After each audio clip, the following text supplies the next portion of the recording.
You know, you don't see a lot of resource-based decks, so let's get on with it.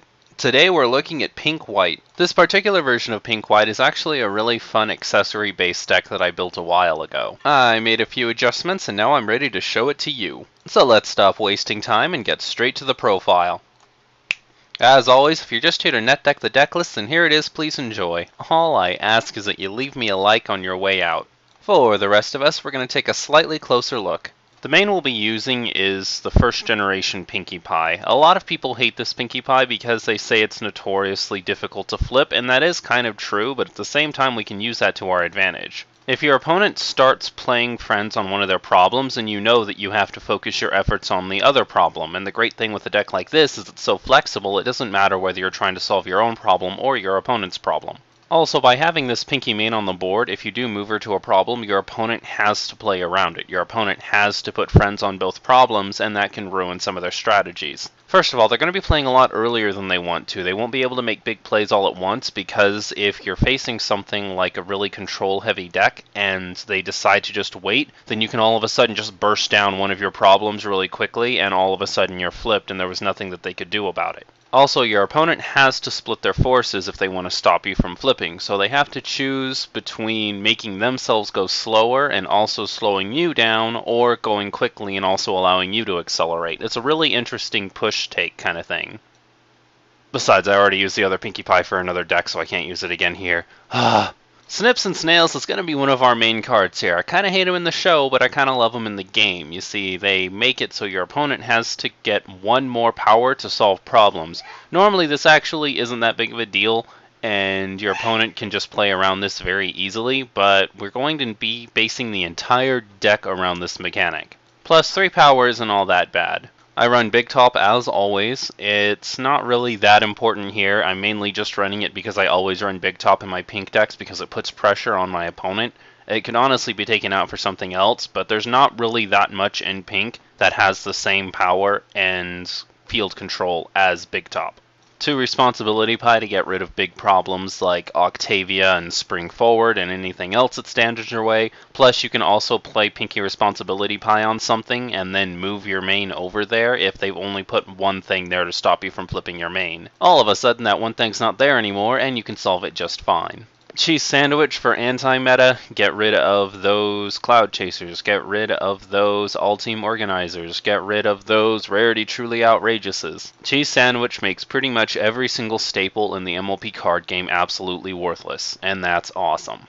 Globetrotter is very powerful pumped. It also gives us the ability to draw lots and lots of cards, so we're going to be playing it. Plus, because Pinkie Pie is our main, we can pretty much play it like a vanilla because we're always going to have that one pink power in play. Finally, the one tech of DJ Pawnee, because I really wouldn't run a pink deck without it. I think it's very necessary. It stops your opponent from getting too much hand advantage. It refills your hand if you played your hand out. It's just got too many applications to not be good. On the white side of things, we're playing 3 Sapphire Shores, mainly because when we play it, we can pretty much unlock just about every white card in our deck. And also, this one has a little bit of synergy with the deck, because if we play a resource on this pony, then we can get rid of that resource at any time during the main phase to play another one for free.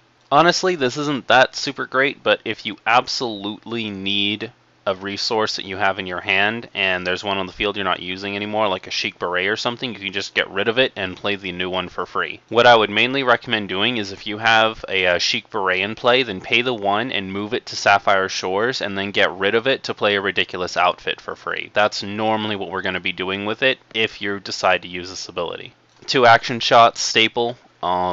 It helps meet our color requirements if we absolutely need it to. It gives another friend +4 power to win those face-offs or complete those problems. It's just a really great card. One other thing that's really cool about Action Shot in this deck when you're using Pinkie Pie as your main is you can move Pinkie Pie to like your opponent's problem, and if nobody's there or if you get rid of all of the friends there, then you can play Action Shot, and then all of a sudden Pinkie Pie gets +4 power and can normally solve the problem by herself.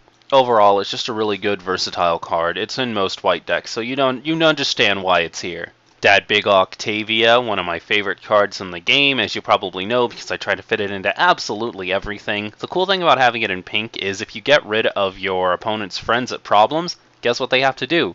They have to play more friends. And after a while, if they want to keep up with you, they're going to have to start moving up their friends from the home, and they can't just keep playing the ones from their hand because they're eventually going to run out.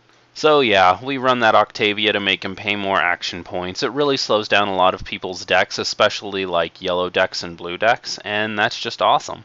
And finally, to Outrageous Rarity, just because it's the strongest card in the game, you want to be running it in all of your white decks. A subscriber of mine actually went and commented on my videos saying, like, you need to put in more decks that don't require so many expensive cards like Truly Outrageous Rarity. But here's the thing. If you need to, you can replace this card with something else. Nest Weaver in particular is a really good card to replace this with. But your end goal, if you're trying to take this game seriously and make it super competitive, should be to get a Rarity Truly Outrageous. If you can't, then that's absolutely fine, but it should be your end goal eventually. Until Interplay gets its head out of its rectum and finally figures out that this card needs to be banned in order for the metagame to change, but that's a completely different thing altogether. Now on to events. Events are kind of light, so they're going to be the basic staples. We're going to be running 3 Vision of the Future to win face-offs, 3 Downright Dangerous to clear problems that only have like one friend because your opponent wanted to stop you from actually flipping your Pinkie Pie. Just get rid of it, flip your Pinkie Pie, continue the game as normal. It also gets rid of Spring Forwards when they're at home. It gets rid of All Team Organizers, Truly Outrageous. Pretty much everything that causes you a problem only has 2 power. You can get rid of it with Downright Dangerous. And 2, Stand Still to make your opponent pay for moving a friend twice. This is extra hilarious when you have Octavia in play because they have to pay twice to move to Octavia, which costs 4 instead of 2, and it's just good times.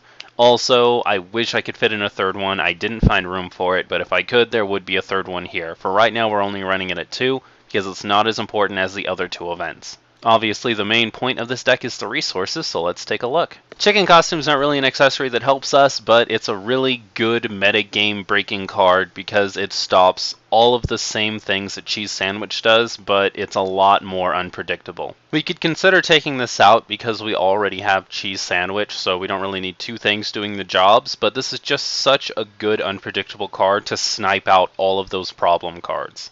We also have a little combo we can do with this a bit later, but we'll get to that when we get to that.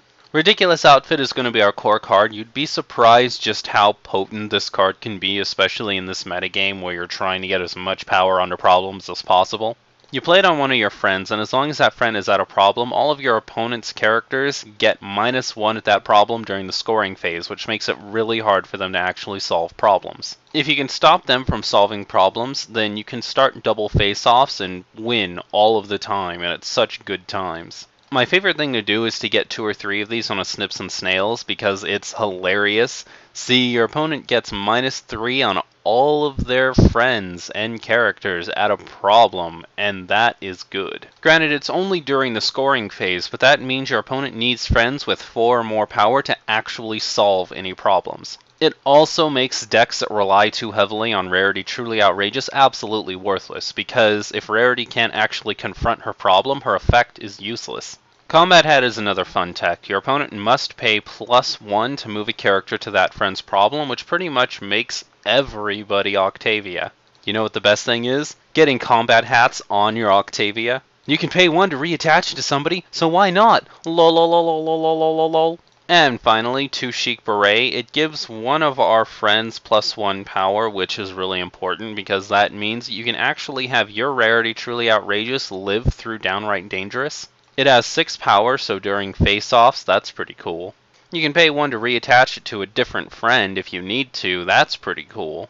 The main thing, though, is it turns one of your characters white, so if you play this on a pink character, it can count as pink or white, and you don't even really need to play white cards. You can just have one of your pink characters count as white for the turn and solve problems anyway.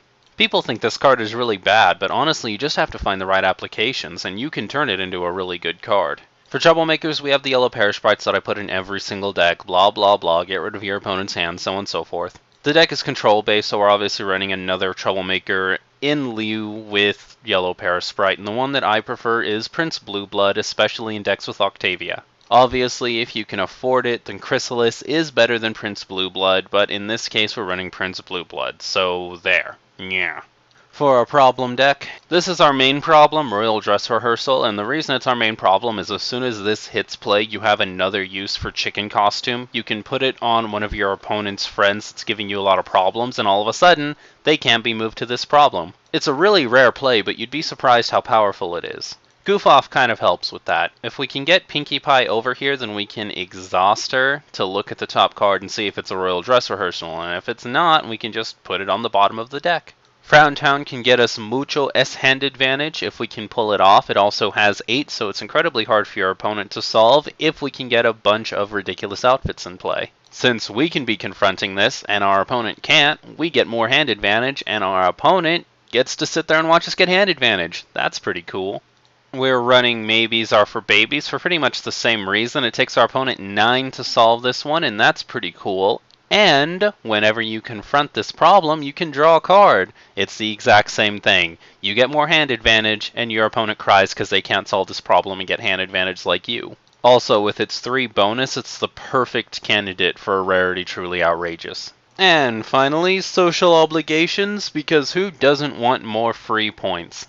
And that's about it for the deck. Don't be in too big a rush to play Ridiculous Outfit. Play it on something that will actually survive for a while, like a Snips and Snails or Octavia or something that's actually important. As useless as Sapphire looks, don't underestimate her. If you have something like a Chic Beret or something in play that isn't doing anything for you, then you can get rid of it to play some free Ridiculous Outfits. Try to get at least 1 Chic Beret on your Rarity Truly Outrageous, though. The fact that you can live through Downright Dangerous and also have her fulfill the 3 color requirement for white cards is good. Big Top creates a lot of field pressure. Always try to keep it with your Pinkie Pie if you're having trouble flipping your Pinkie Pie, because if your opponent keeps challenging you to face-offs and you keep winning face-offs, your opponent's going to run out of cards. If you're facing a white deck, always save Chicken Costume for when you see Rarity Truly Outrageous hit the field.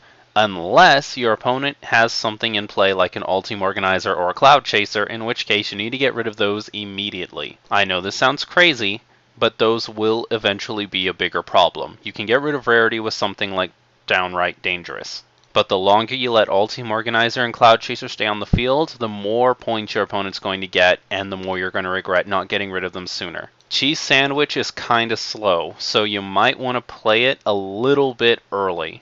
Especially if you're not fighting a pink deck. If you're fighting a pink deck, I kind of understand because your opponent might get rid of it with something like Downright Dangerous, but even then, if your opponent's wasting Downright Dangerous on Cheese Sandwich, then who cares? All I'm saying is you don't want to wait for your opponent to drop something you could get rid of with Cheese Sandwich and then play Cheese Sandwich, because it comes into play exhausted and your opponent can play around it once it's already on the field. You're not necessarily trying to win face-offs, you're trying to win through control, so don't go looking for trouble unless you absolutely need to go into face-offs to put your opponent behind. Just play some Troublemakers, control the field, and get that 1 free victory point every turn for being on your problem. Don't even go for a double face-off if you don't have to. The exceptions are obviously if there's a problem with a bonus of 3 on the board and you know you can win, or if you have some big tops in play, because that's hilarious.